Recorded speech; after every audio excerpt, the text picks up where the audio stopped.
Hello guys, welcome to Tutorly. So in today's video, I'm going to show you exactly how to resize a document or design in Affinity Designer in 2026. So, let's get started. Resizing can be useful when you need to prepare a design for social media, printing, a website, a presentation, or another platform with specific size requirements. In the first step, guys, launch the Affinity Designer. And in the next step, what you want to do is select a given document here, for example, from these tabs. Make sure you select the correct tab when you have multiple projects open, because each document may use a different page size or resolution, and there are 3 different ways how you can resize them. As you can see, guys, for this document tab here, we got that A4 page or document. The best resizing method will depend on whether you only want to change the exported file or permanently modify the working document or canvas. So, option number 1 would be to export the given document and to resize it during the export setup. This is a good choice when you want to keep your original working document unchanged, but need a smaller or differently sized copy. To do that, click into File on the top left once you're ready with your editing, and hover mouse over Export. Click into Export here.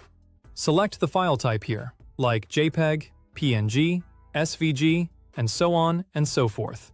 Your choice may depend on how the design will be used. JPEG is commonly used for photographs. PNG is useful when you need high-quality graphics or transparency. And SVG is suitable for scalable vector designs. Here to the right, guys, under Advanced, scroll down and you will see, for example, if you select or change the file type, which is SVG, that has switched to PNG for the sake of this tutorial. You will see that PNG supports, for example, a resizing before exporting. As you can see, not all file formats do that. So, here you will be given the opportunity to change the canvas width and height for the exported file. This changes the dimensions of the exported copy without necessarily changing the dimensions of the original document you are editing.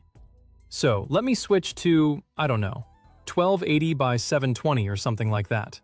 A size such as 1280 by 720 is commonly associated with a 16 by 9 layout, which can work well for video graphics, thumbnails, and widescreen content. Click into Export, and after that, save it into the location on your device with the selected size here, resolution.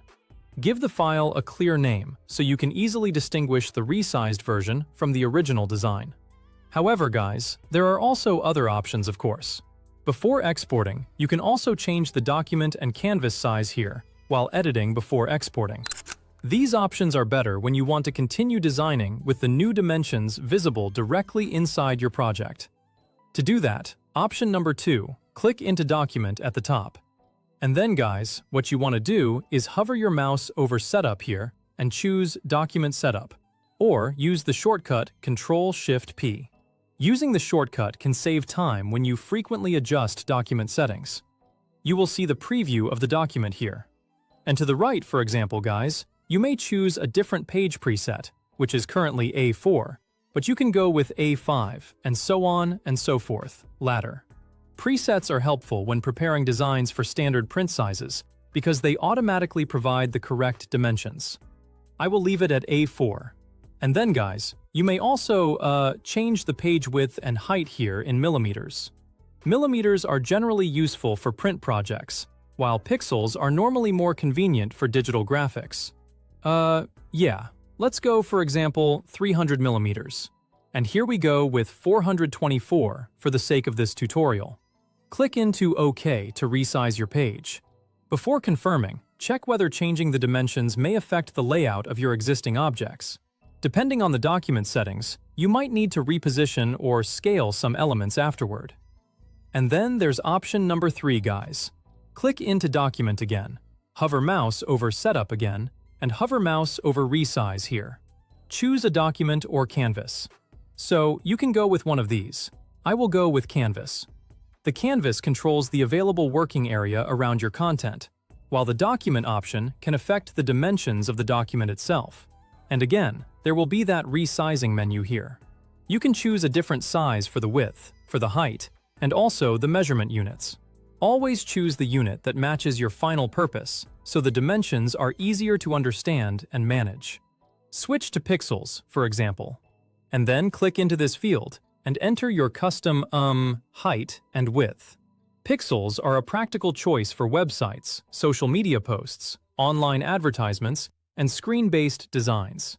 Let me go with 2800, for example.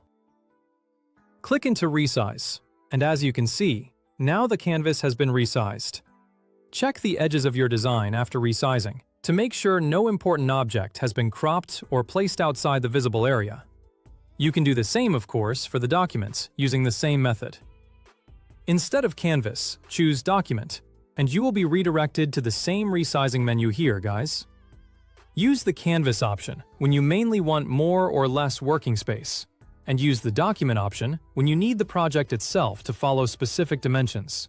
That's how I do it. That's the 3 options. You can resize during export, use Document Setup, or open the dedicated resizing menu for the documents or canvas. Thanks for watching, and have a wonderful day.